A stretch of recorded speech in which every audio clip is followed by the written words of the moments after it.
So using NMN to accomplish a goal, that's what I want to share with you guys today and talk about. Hopefully this will inspire some ideas for you who may be aging, and then you start taking NMN, you get this resurgence of energy and focus, and you're able to accomplish a lot more. And for me, I've been applying it to a goal. I've talked about it on the channel a few times. If you're new to the channel, I've been taking NMN for 3.5 years. And the first couple of years I spent just exercising, running around, experimenting with how much, how well I could do. What could my performance be with NMN at a later stage in life? Now, I'm not 70, but I did turn 60. And at 55, it was pretty much it for me. And so all these back burner dreams, in my case, it was music that I'd had that I wanted to revisit. And I'll tell you why I wanted to revisit them and how that all came about. But that was pretty much over at 55 because I just didn't have the energy, the health, the endurance to pursue something like a musical goal or a comeback of sorts for me. So NMN gave me the energy, and at some point I decided, hey, maybe I can go back to that back burner dream of doing music. Now I want to go back in time for a moment and tell you how this came about. I've always made up songs, but I never wanted to learn an instrument. So I would just sing them into a tape recorder. I did this when I was 10 years old, and I sang a song called Toy Box in a cassette recorder, and I used the cassette recorder as a drum. So I actually banged on the cassette recorder and recorded this cute song at 10 years old called Toy Box that my family just couldn't believe that I'd composed, that I came up with this thing.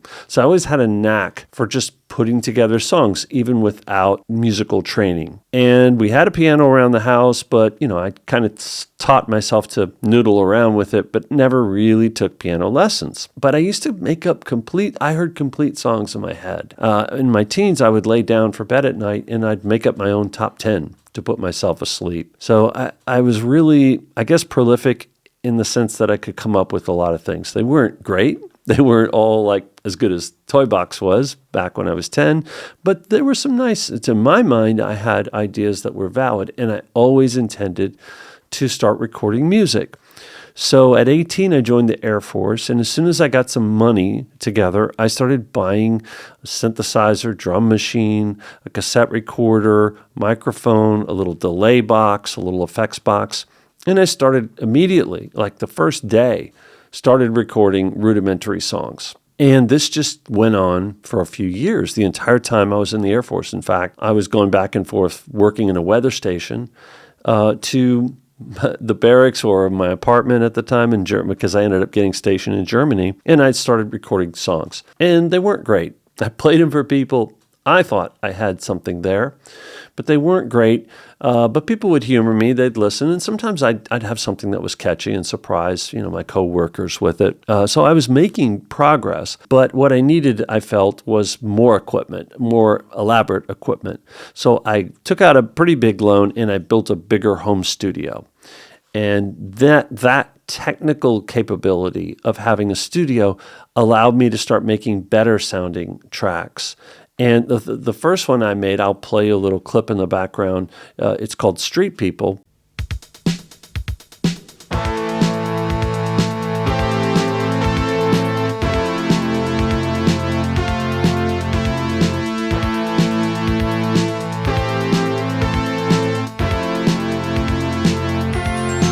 It's almost dinner time. You wake up by the city streets again. Although it's not a crime, it might be a sin. Shuffling feet, you and me, you can feel the rhythm in your skin. Hard to walk, you mumble talk, waiting for the misery to end. And now you need a treat, you're the street people,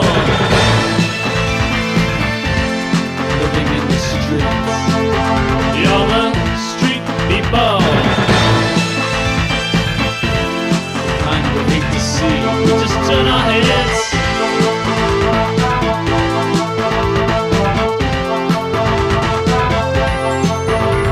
That was the first one that I started to play for people, and I thought, oh, this sounds like a record.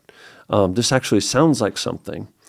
And I had a friend, a German friend, who owned a record store where I used to hang out all the time and spend whatever money I didn't spend on music equipment, I spent at the record store on records. And I played it for him. He got really curious. He said, "Can I come see your studio?" He said, "This sounds really good. Can I come see your studio?" And then he brought a young friend, at the time was a 19-year-old guy named Freddie, and they came over and they listened to Street People and they were just floored. They said, "This could be sold in our record store."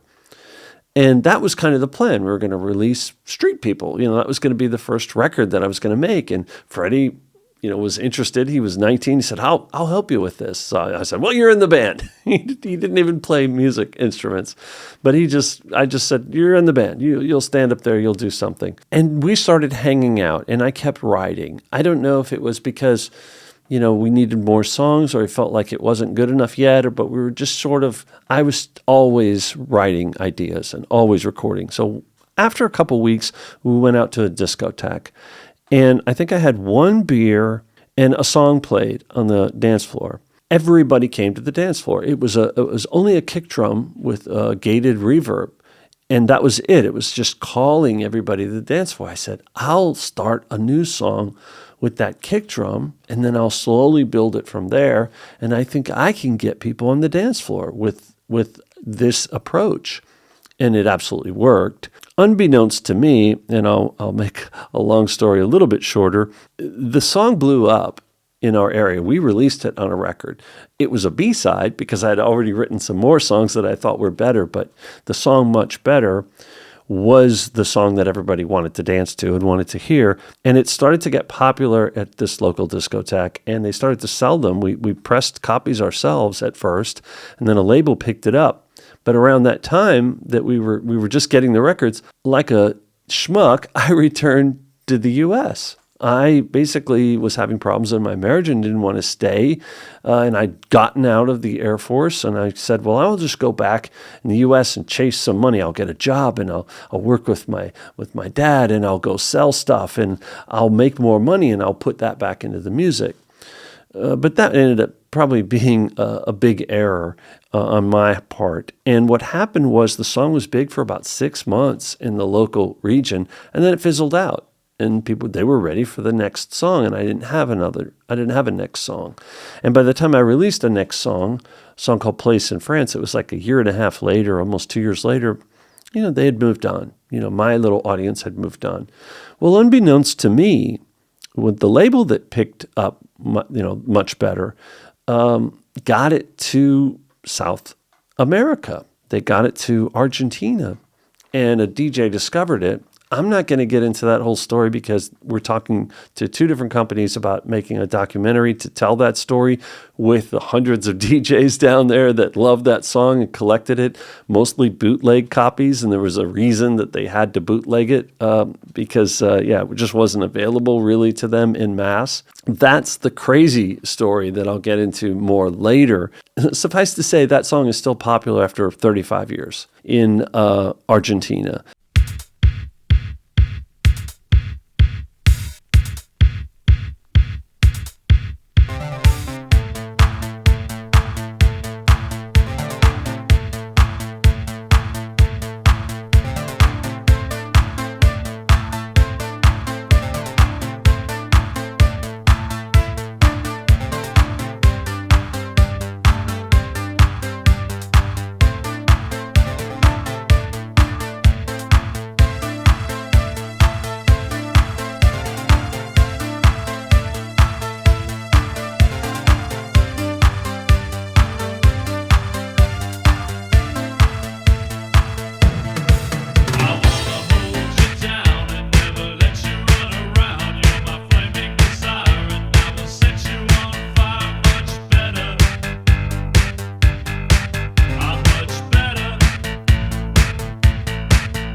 And it still plays on the radio. It still plays in the clubs. And I hear from people every week asking me, are you going to make more stuff? Are you going to make more stuff?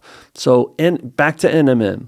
What I decided to do was take that creative energy, that focus, and apply it to making an album, an actual vinyl album first, and then do digital versions later, and go to Argentina and perform songs from a new album and release an album there of material. Since I did have one song that has endured all these decades, I thought it'd be fun, and there's a lot of interest from DJs that I've interacted with that want to hear the new stuff. It's always takes longer than you want it to, but all the songs are written now. 7 are finished, mixes approved. So 3 more to go. I'm hoping to mix and master in March, and I will begin preparing then to go down to Argentina and release the record, have a release party, and also then start working on doing a real show to actually perform for hopefully several hundred, but maybe even a couple thousand people. I'm hearing that more people will show up than I believe. So I don't believe it's going to be as big as they're telling me it's going to be. But, even if it's a few hundred people, it'd be fun. It'd be a fun party to have for me at 60 years old to go perform songs and feel confident enough that I'll have the energy to go out there and do it in a somewhat interesting way. So that's what's going on. That's what I've been doing. That's how I've taken NMN to ignite a dream that had fizzled out, that had burned out for me. And, I wonder about people out there that, if you're taking NMN and you feel better, great. But if you could do something with that energy, even better, right? And for me, I know this is a pretty out there story, and I don't know who's all really interested in it in my audience, but this is, since I'm not having the reach that I used to get here on YouTube due to whatever shadow banning is going on, I just decided, okay, I'll keep making content, but I'll make content about what I'm actually doing. And hopefully some people will come along for the journey. So I included a couple clips in between as I was talking to give you an idea of the music I'm talking about. And, if you're interested, stick around. If you like the music, stick around. If you like the story and you just want to stick around for the story, I encourage you to subscribe and stick around. And the Pulse will be making its big shift this year. It's starting to happen now, and I'll share more with you as I'm going. Thanks for watching.